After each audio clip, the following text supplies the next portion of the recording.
Traveling in pairs can be double the fun. In this activity, family members will create and trade buddies to learn how to see situations from others' points of view. You will need Model Magic, ultra-clean washable markers in classic colors, a paper pad, triangular crayons, and multicultural markers. Create. Start by using Model Magic to design figurines, small personal sculptures that will keep family members company as they travel throughout the day. But there's a twist. Swap figurines with another family member or friend. Show the other person's buddy character what you do and how you feel throughout the day. Then draw scenes based on the character's experiences. What did the sculptured buddies do, see, and feel? What emotions might the pretend characters feel during those experiences? Present. Present the sculptured characters and illustrations of their adventures. Tell the stories that bring the illustrations alive, using the voice of the pretend characters. Describe how they might feel if they were real. Respond. Respond to the adventure stories as if you were one of the modeled characters. Ask questions and make comments from the perspective of one of the buddies. Ask questions that help children talk about emotions. What made the buddy feel confused, relaxed, or thrilled? Is it scary to do new things? And how do we confront our fears? Connect. Children learn more about emotions by seeing situations from others' perspectives and by sharing experiences that are real or imaginary.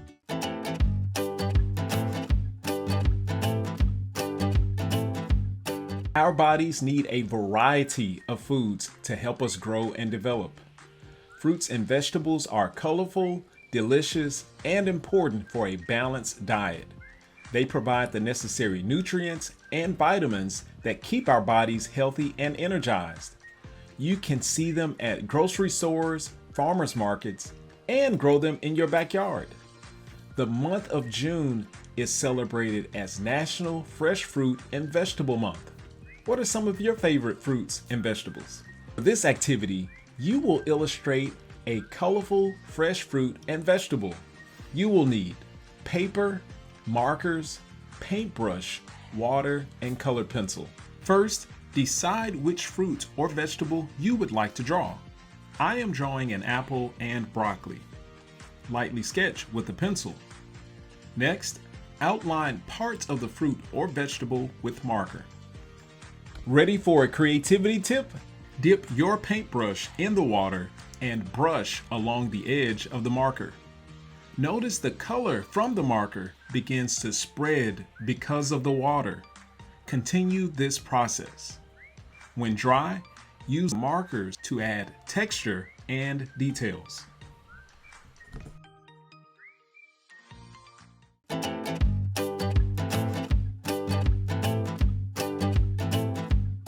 Let's have some fun and make some hands-on ASL arts and crafts. We are today going to make, actually you're going to need 4 things before we start. Some colored markers, some colored paper, some scissors, and a glue stick or regular glue in a container, whatever you prefer, whatever you like to use, and whatever you're comfortable with. So today we're going to have some fun and make an I love you sign and put it on the card to give to someone you love. So the I love you sign in ASL looks like this. And there's an I in there, which stands for I, and L, which stands for love, and a Y, which stands for you. And it's all in one sign. So we're going to trace our hands and then cut it out. So let's start the video and you'll see what to do. So now you can see that this person is using a pencil to trace around all the fingers of the hand and make sure that the hand shape is there on the paper. If you make a mistake, you're using pencil, so it's okay because afterwards you're going to use a marker to trace on top of the outline that you just did so it can be seen more clearly on the colored paper. The colored pencil is pretty light, so you use something darker afterwards. Then you'll cut it out and you'll see that there's a lot of variety. Everyone has a different hand shape. Adult hands might be bigger and kids' hands might be smaller, and maybe it's cuter to have the I love you sign with a smaller kid hand.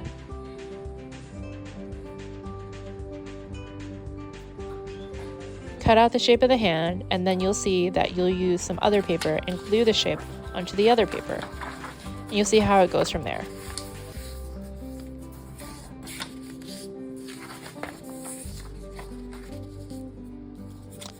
So you'll see that it looks more three-dimensional on paper because you can fold down those two middle fingers and create a card that's actually 3D.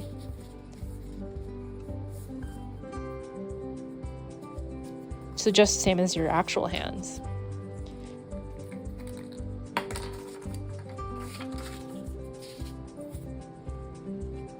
You have to glue it down except for those two fingers in the middle. Just glue it on the back of the other fingers so you can fold the two middle fingers down, and on the back of a hand.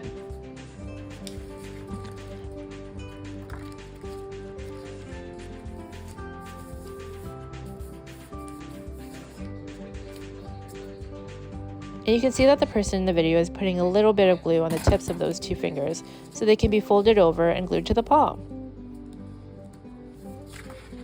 And now you can decorate it with whatever you feel like, some flowers or whatever you want to put on there, and you can use it to give somebody a gift with a card, and it shows your use of ASL in your artwork.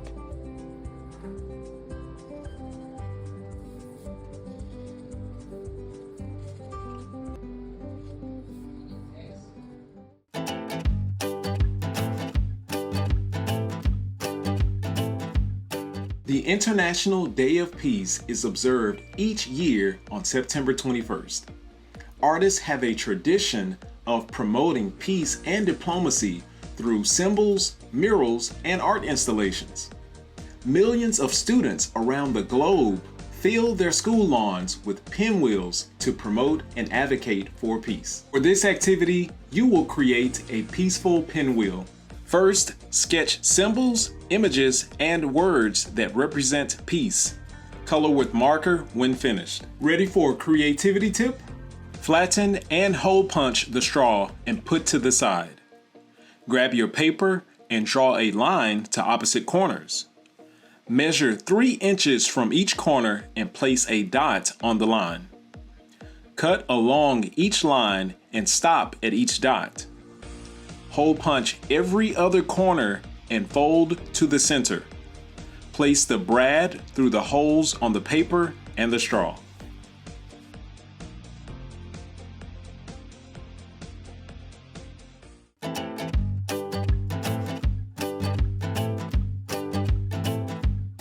Today we're going to do the octopus in her environment.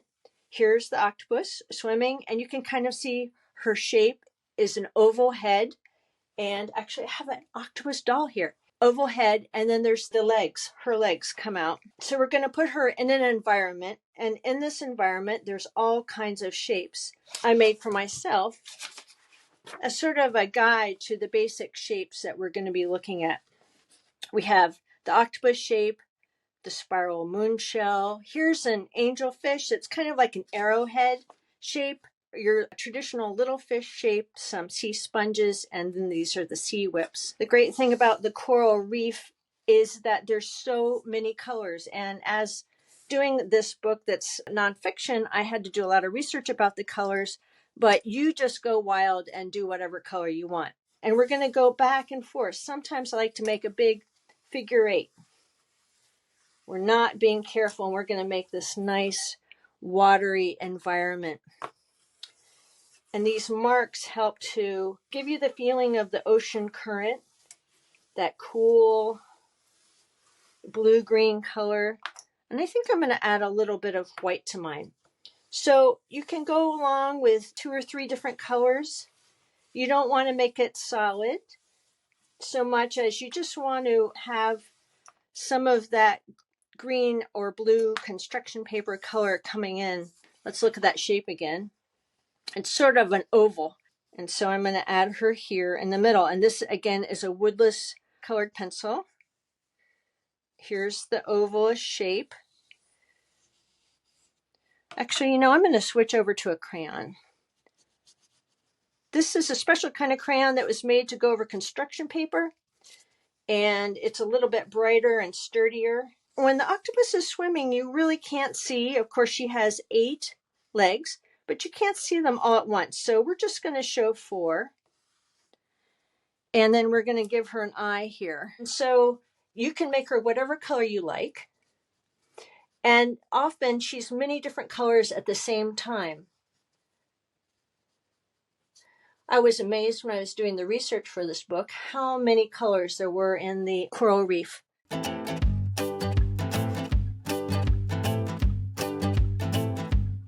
The original purpose of a window is to allow in natural light and protect people from the outdoor elements.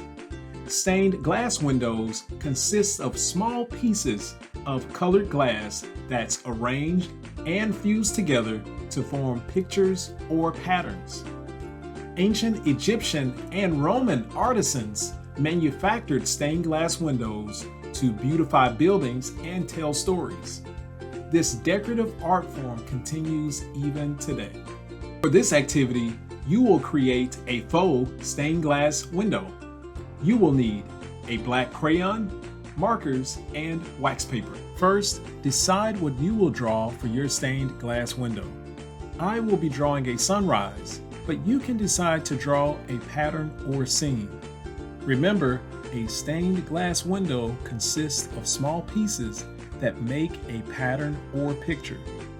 When sketching your image, break it down to basic geometric or organic shapes.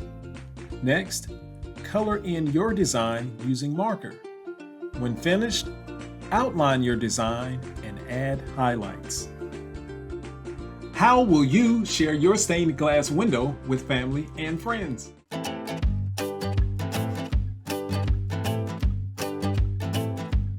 When engineers generate ideas to build objects like airplanes, they use design thinking for problem solving. Before using expensive materials, engineers construct small prototypes using materials like paper or clay to test and improve their ideas. For this activity, you will create a paper plane with patterns. You will need pencil, markers, paper, and a ruler. First, sketch a pattern on both sides of your paper.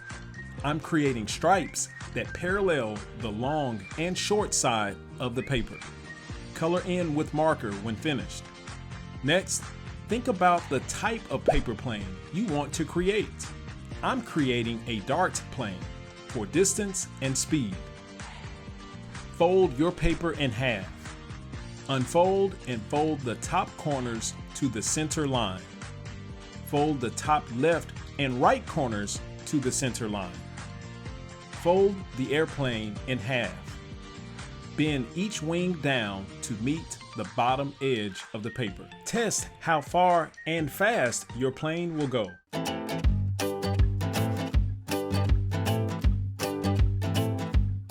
Grab your art materials and let's get started. So to start drawing the center of a sunflower, I like using a cap like this to kind of use as my guide to make a perfect circle.